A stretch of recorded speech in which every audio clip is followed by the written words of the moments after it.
Assalamualaikum warahmatullahi wabarakatuh. Allahumma sholli ala Sayyidina Muhammad wa ala ali Sayyidina Muhammad. Yang saya takdimi pengasuh Pondok Pesantren Zainul Hasan Genggong, yakni Kiai Hasan Mutawakil Allah SHMM. Yang saya hormati Rektor Universitas Islam Zainul Hasan Genggong, Bapak Dr. Abdul Aziz Wahab BAMAG.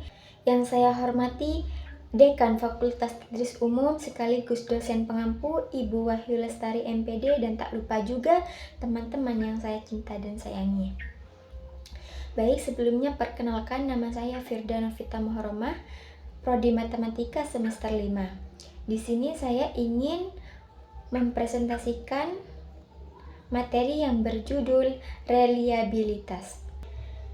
Nah, di dalam materi reliabilitas ini kita akan membahas dua pembahasan. Yang pertama ada pengertian dari reliabilitas itu sendiri, dan yang kedua ada cara-cara mencari besarnya reliabilitas. Yang pertama kita akan membahas pengertian dari reliabilitas itu sendiri. Apa sih pengertian dari reliabilitas itu?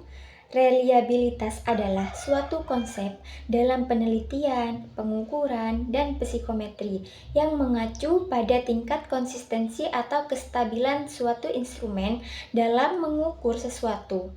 Instrumen ini bisa berupa alat tes, survei, kuesioner, atau metode pengumpulan data lainnya.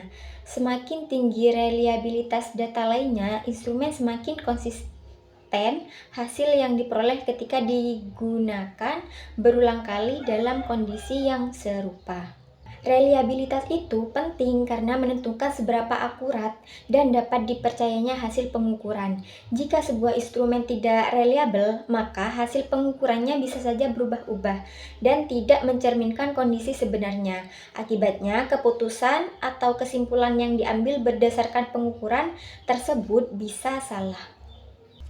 Nah, yang kedua kita akan membahas cara-cara mencari besarnya reliabilitas. Nah, di sini ada 4 metode. Yang pertama ada metode bentuk paralel, yang kedua ada metode tes ulang, yang ketiga ada metode belah dua, dan yang keempat ada metode Kuder-Recurson. Yang pertama kita akan membahas metode bentuk paralel dulu.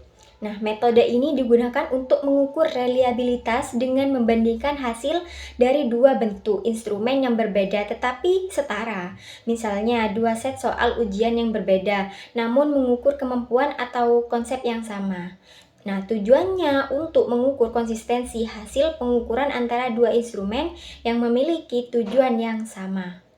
Lanjut, yang kedua ada metode tes ulang. Metode ini mengukur reliabilitas dengan cara mengulang tes yang sama pada kelompok subjek yang sama dalam waktu yang berbeda, lalu membandingkan hasilnya. Tujuannya untuk mengukur konsistensi hasil instrumen dari waktu ke waktu. Yang ketiga ada metode belah dua. Metode ini mengukur reliabilitas internal dengan cara membagi instrumen menjadi dua bagian yang seimbang, biasanya hitam ganjil dan genap, dan membandingkan hasil kedua bagian tersebut. Tujuannya untuk menilai sejauh mana item-item dalam instrumen saling mendukung dalam mengukur variabel yang sama. Nah, dan yang keempat atau yang terakhir di sini ada metode Kuder-Recurson. Nah, metode ini digunakan untuk mengukur konsistensi internal pada instrumen yang itemnya memiliki jawaban dikotomi atau benar, salah, iya, dan tidak. Tujuannya untuk mengukur reliabilitas instrumen dengan jawaban benar atau salah secara keseluruhan. Kesimpulan dari perbedaan metode tersebut adalah bentuk paralel membandingkan dua versi instrumen yang berbeda tetapi setara. Dan metode tes ulang mengukur konsistensi dengan pengujian ulang di waktu berbeda. Dan untuk metode belah dua membandingkan hasil dua bagian dari instrumen yang sama. Dan untuk yang metode Kuder-Recurson adalah mengukur konsistensi internal untuk item dengan jawaban benar atau salah. Baik, mungkin cukup sekian materi yang bisa saya jelaskan. Kurang dan lebihnya, mohon maaf yang sebesar-besarnya. Terima kasih. Wassalamualaikum warahmatullahi wabarakatuh.